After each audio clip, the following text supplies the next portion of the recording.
From Cristiano Ronaldo to Karim Benzema, to N'Golo Kante and now to Neymar. The Saudi Pro League is really taking some of the finest football stars from European clubs. As we've said in many of our previous videos, the Saudi League alone currently has more Ballon d'Or winners playing in their league than all the European leagues put together. This is really huge. So it begs the question, why is the Saudi Pro League signing European club stars? Well, first of all, they're trying to speed up the development in the league. It's so obvious that Europe is far ahead of everybody else when it comes to the quality of football played. So bringing players who have spent years there and even dominated the continent in those years will definitely help the indigenous players. It's one thing to watch these guys on TV, but when you share a pitch, a dressing room, a gym and a training ground with these guys, you're able to learn firsthand some of their secrets on how they got so good and were able to hit the peak of their powers. And as you can see, these Saudi clubs aren't just signing anybody. They're going for players who have excelled on the biggest stage in Europe. They have Ronaldo and Benzema, who have in the past been named the best player in the world. They have guys like Mane and Neymar, who have finished in the Ballon d'Or top 3. And they have other guys like Henderson, Fabinho and Mahrez, who have won the UEFA Champions League,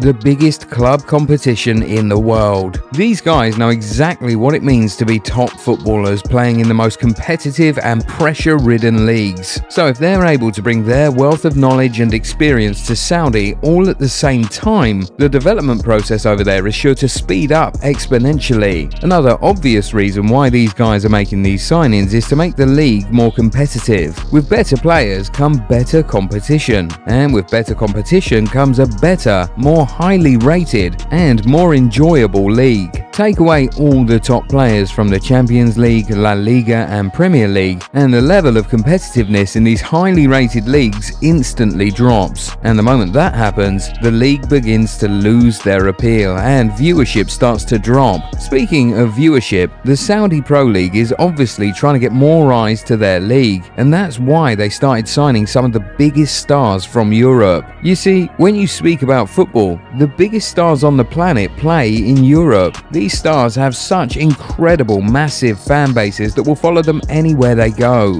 So if you're able to convince these big stars to come with you, then you already know you're getting a large chunk of their loyal fans as a part of the package. This is why, once a big star moves to a relatively small club, the number of followers that club has on social media immediately skyrockets. These fans want to be updated with everything that's going on with their favourite player, so they'll follow them wherever they go. These guys now have two of the top 3 most famous and most marketable football stars of the last decade in Neymar and CR7. Do you know how many fans that these guys will pull to the Saudi Pro League on their own? Then they still have other certified superstars like Benzema, Mahrez, and a host of other guys who have die-hard supporters that will follow them anywhere. And yeah, we mentioned marketability somewhere there, and that's another huge reason. With these stars in the league, the Saudi Pro League will now be able to easily attract big sponsors. Like we said, 2 of the 3 most marketable football stars on earth now play in Saudi. Surely big brands will be looking at this as a huge opportunity to really penetrate Saudi Arabia and the Middle East in general. Then of course there's also an obvious attempt from Saudi Arabia to use this as a tool to diversify the economy. Football is an insanely profitable industry, and if the country is able to build their football league up to a standard appreciated by the average football fan from anywhere in the world, then the industry could really thrive on its own, making the government less dependent on petroleum. The country has a program, Saudi Vision 2030, the goal of which is to ensure that by 2030, the country should have achieved diversification economically, culturally, and socially. And can you name a better tool in the world to use to achieve all these 3 than sports, particularly football? Surely not. Also, improving the quality of football played and the level of competitiveness of the sport in your country will in turn improve tourism, because football fans are one set of people that don't mind at all travelling to see their favourite stars and to watch quality football. For example, football fans from all around Asia and even some parts of Africa who never got the chance to watch Ronaldo, Neymar and Benzema play in all their years in Europe might be willing to take a shorter trip to Saudi Arabia to watch their favourite stars live and tick that off their bucket list. tourists. Also, if the league improves, the stadiums, training facilities and infrastructure will also improve. And then Saudi Arabia can begin to bid to host different continental and worldwide competitions. And no, it's not only the FIFA World Cup that can bring football tourists into your country. There's the FIFA Club World Cup, the FIFA Women's World Cup, FIFA Youth Championships, the Asian Champions League, the AFC Asian Cup. The list just goes on and on. Hosting more competitions like these in the near future is definitely on the books for Saudi Arabia, and that will do wonders for the tourism sector of the country's economy.